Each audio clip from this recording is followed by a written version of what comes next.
Scleroderma कैसी बीमारी है, इसको लेकर खास बातचीत के लिए डॉक्टर राजीव गुप्ता है हमारे साथ हैं, दिल्ली मेदांता से हैं। उनसे बात करते हैं। सर, इस बीमारी की अगर हम बात करें, सिम्टम्स की अगर हमने बात करी, मेडिसिन इसमें चलती है, क्रॉनिक डिजीज़ है। अभी रिसेंटली अगर हम बात करें, कुछ इनोवेशन इसको लेकर हुई है, क्या ऐसे इन मरीजों को बचा जा सकता है इस बीमारी से? राइट, ये सबसे अच्छा सवाल है, क्या कर सकते हैं। 20 साल पहले हम बहुत कुछ नहीं कर पाते थे, लेकिन अब इसके बारे में बहुत कुछ कर सकते हैं। और जिस मरीज़ को ये बीमारी है वो नॉर्मल लाइफ लीड कर सकते हैं। पहली बात तो ये समझनी। जो इम्पॉर्टेंट चीज़ है कि एक बार अवेयरनेस हो जाए, वो बीमारी पहले पकड़ में आ जाए तो उनको हम एकदम वहाँ पर रोक के रख सकते हैं, कंप्लीट स्टॉप कर सकते हैं, लेकिन अभी भी क्योर नहीं कर सकते। इसके बारे में अभी भी रिसर्च चल रही है। उसी के सिलसिले में आज यहाँ पर PGI में मीटिंग हुआ।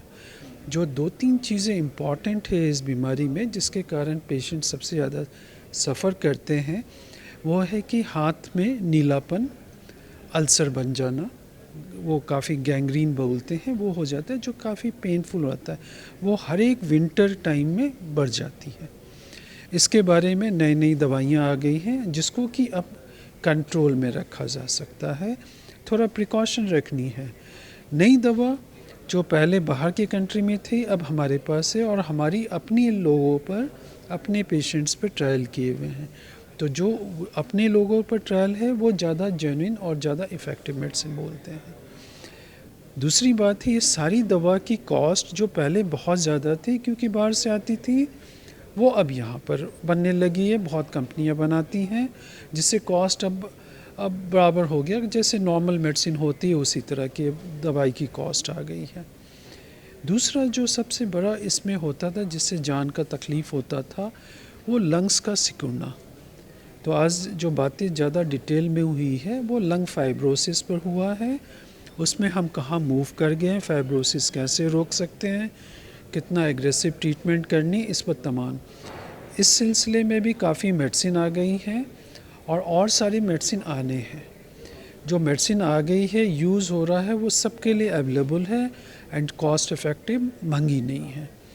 जो नई मेडिसिन आ रही है उसमें फ़ायदा हमारे को अभी है, उसमें we are involve for doing trials, नहीं महंगी। जो पहले बाहर में होती थी ट्रायल्स, वो थोड़े महंगे पड़ते थे। वो जब आती भी थी काफ़ी लेट हो जाता था। अब चूँकि ट्रायल हो रहा है, हमारे पेशेंट्स के भी डेटा है, हमारे जो ड्रग कंट्रोलर हैं वो उनको अप्रूवल पहले दे देते हैं। और इसके बायोसिमिलर भी, बहुत सारे बायोलॉजिक्स के बायोसिमिलर भी बनने लगे हैं, जो बहुत सस्ते और बहुत कॉस्ट इफ़ेक्टिव हैं। एक चीज़ मैं फिर भी कहना चाहूँगा, अभी भी हम 100% क्योर नहीं कर सकते। जस्ट लाइक डायबिटीज़ है, ब्लड प्रेशर है, उस तरह की बीमारी की तरह इसको डील करें। जिस तरह जैसे भी जिसका ऑर्गन इन्वॉल्व होता है, वैसे ट्रीटमेंट करके कंट्रोल करनी है।